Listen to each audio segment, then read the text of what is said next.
संपूर्ण मानव जाति एक दौड़ में लगी हुई है, एक ऐसी दौड़ जो कभी पूरी नहीं होती। यह उसके जन्म के साथ शुरू होती है और मरने तक उसका पीछा नहीं छोड़ती।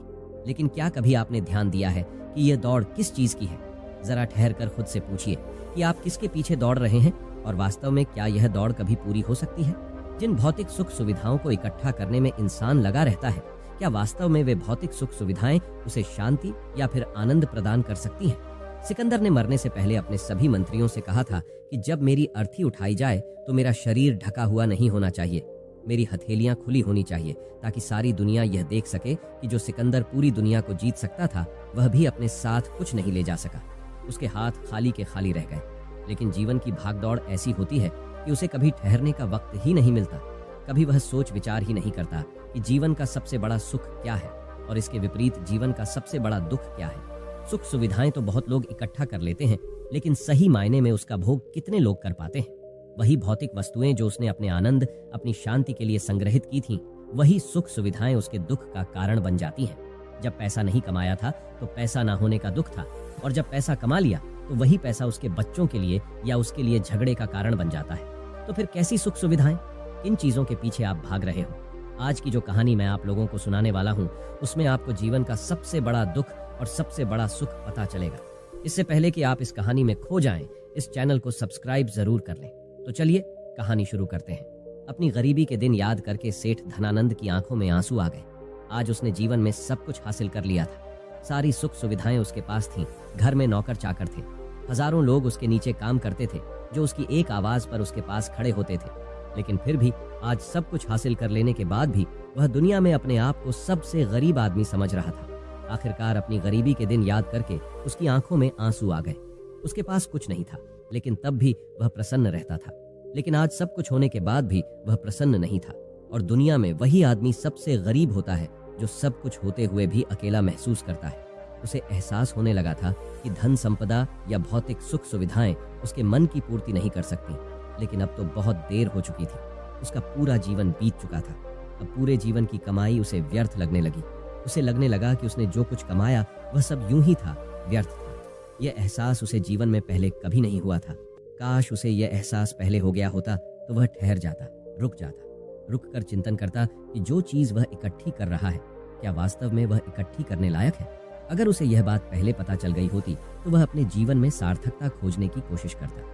वह उस रहस्य के बारे में खोज करता जो उसके मन की पूर्ति करता, जो उसका अकेलापन दूर करता, जो उसके जीवन को संपूर्ण बना देता। उसने अपने दोनों बेटों को अपने पास बुलाया और उन्हें जीवन की सीख समझाने की कोशिश करने लगा। सेठ ने अपने बेटों से कहा, बेटा, मेरे को तो जीवन में कोई बताने वाला नहीं था, सही रास्ता दिखाने वाला कोई था ही नहीं। इसीलिए मैं उस रास्ते पर चलता रहा जिसका कोई अंत नहीं था। और आखिर में पहुंचकर मुझे महसूस हुआ कि जितना रास्ता मैं तय करके आया हूँ उतना ही रास्ता बाकी और है। शायद मैं गलत रास्ते पर निकल पड़ा था और अब इतना समय नहीं बचा कि मैं नए रास्ते पर फिर से नया सफर शुरू करूं। उसने अपने दोनों बेटों से कहा, बेटा, पता है दुनिया में सबसे बदनसीब आदमी कौन होता है? वह जिसके पास सब कुछ होते हुए भी कुछ नहीं होता, जो अपने आप को सब कुछ होते हुए भी अकेला महसूस करता है। भला इससे बड़ा दुख, इससे बड़ी बदनसीबी और क्या हो सकती है? यह सुनकर उसके बड़े बेटे ने कहा, पिताजी, सब कुछ तो आपके पास है, धन संपदा, पूरा परिवार, सारी खुशियां आपके पास है, लेकिन फिर भी आप अपने आप को बदनसीब क्यों समझते हैं? उसका बड़ा बेटा वह नहीं समझ पा रहा था जो उसके पिता उसे समझाने की कोशिश कर रहे थे।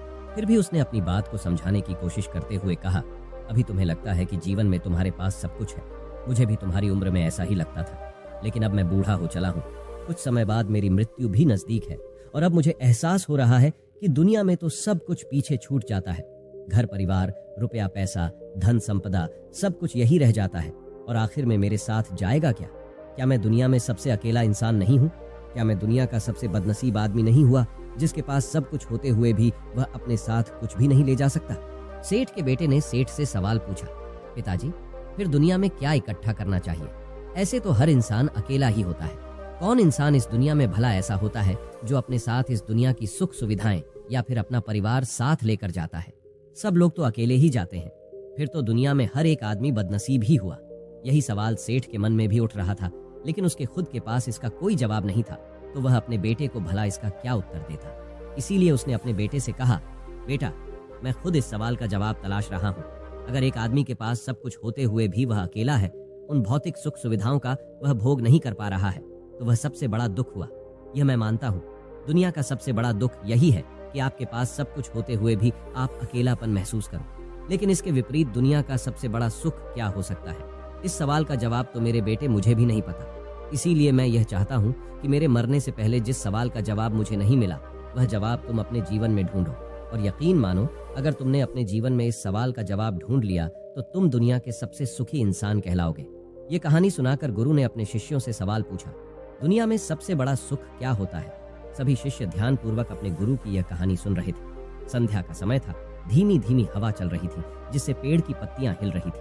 आसमान में पक्षी जा रहे थे। सूर्यास्त होने को आया था और सभी शिष्य अपने गुरु से इस सवाल का जवाब जानना चाहते थे। लेकिन इससे पहले ही गुरु ने अपने शिष्यों से सवाल पूछ लिया। इसका उत्तर देते हुए एक शिष्य ने कहा, गुरुदेव, दुनिया में सबसे सुखी इंसान वही है जिसका शरीर सुखी है। अगर आपके शरीर में बीमारियां हैं तो आपके पास कितनी भी भौतिक सुख सुविधाएं हों, आपके लिए वह व्यर्थ है। और इसके विपरीत, अगर आपका शरीर सुखी है, अगर आपका शरीर स्वस्थ है, तो चाहे आपके पास कुछ भी नहीं हो, लेकिन उसके बावजूद आप अपने जीवन में सुखी रहोगे। इसीलिए संसार का सबसे बड़ा धन हमारा शरीर होता है। ये सुनकर दूसरे शिष्य ने उसका विरोध करते हुए कहा, गुरुदेव, दुनिया में बहुत से लोग ऐसे हैं जिनका शरीर एकदम स्वस्थ है, लेकिन बावजूद इसके वह अपने जीवन में सुखी नहीं है। मैं मानता हूं कि जीवन में सबसे ज्यादा सुखी वही इंसान है जिसका मन सुखी है। गुरु ने अपने शिष्य से सवाल किया, अच्छा, ये बताओ कि मन को सुखी किस प्रकार किया जा सकता है? इसका उत्तर देते हुए उस शिष्य ने कहा, गुरुदेव, मन कभी भी संतुष्ट नहीं होता है। अगर हम किसी प्रकार मन को संतुष्ट करना सीख लें तो फिर हम किसी भी परिस्थिति में आनंद और शांति से रह सकते हैं। लेकिन समस्या यही होती है कि मन का भराव कभी होता ही नहीं है। मन को चाहे कितना भी खिला दो, लेकिन उसकी भूख कभी पूरी नहीं होती। चाहे उसको कितना ही धन दे दो, लेकिन बावजूद इसके इसका लालच बढ़ता ही जाता है। अब गुरु ने सभी शिष्यों को समझाना शुरू किया। गुरु ने कहा, अज्ञानतावश मनुष्य कभी यह समझ नहीं पाता कि उसका मन हमें हमेशा से खाली था, लेकिन व्यर्थ की चिंताएं, व्यर्थ के लक्ष्य अपने जीवन में बनाकर उसने अपने मन को बांध लिया।